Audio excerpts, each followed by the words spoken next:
Nous sommes à 15 jours de l'élection présidentielle aux États-Unis. L'on peut dire que c'est le festival des sondages. Il donne Hillary Clinton gagnante. Elle dépasserait la barre des 50% d'intention de vote. Mais Donald Trump veut inverser la tendance. Il multiplie ce que l'on peut appeler ses prestations. Aurélie Didier.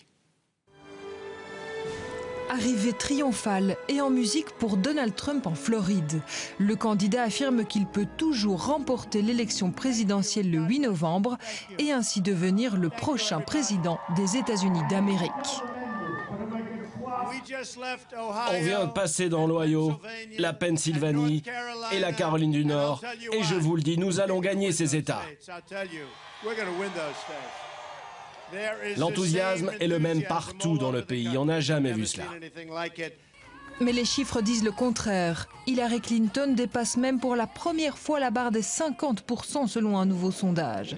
Et si on prend la moyenne des sondages nationaux, Hillary Clinton mène avec 47,7% contre près de 42% pour l'homme d'affaires new-yorkais. Autre donnée importante, celle du collège électoral. Aux États-Unis, les citoyens sont représentés par des grands électeurs. Il faut obtenir le vote d'au moins 270 d'entre eux pour devenir président.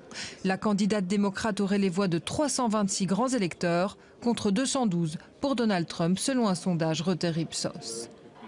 Alors, peut-on aujourd'hui affirmer qu'Hillary Clinton sera la prochaine présidente des États-Unis ? Au moins 90% sûr, elle va remporter ces élections. Il risque toujours d'y avoir un risque majeur. Quels sont ces risques majeurs? Je vais dire une casserole qu'on n'a pas encore découvert. Il est clair qu'elle ne plaît pas à une partie de l'électorat. Tous ces éléments peuvent jouer encore un peu contre elle, mais Trump est allé trop loin dans sa façon d'agir dans la campagne. Les républicains risquent de perdre les élections présidentielles. Par contre, ils vont se battre pour conserver la majorité au Congrès.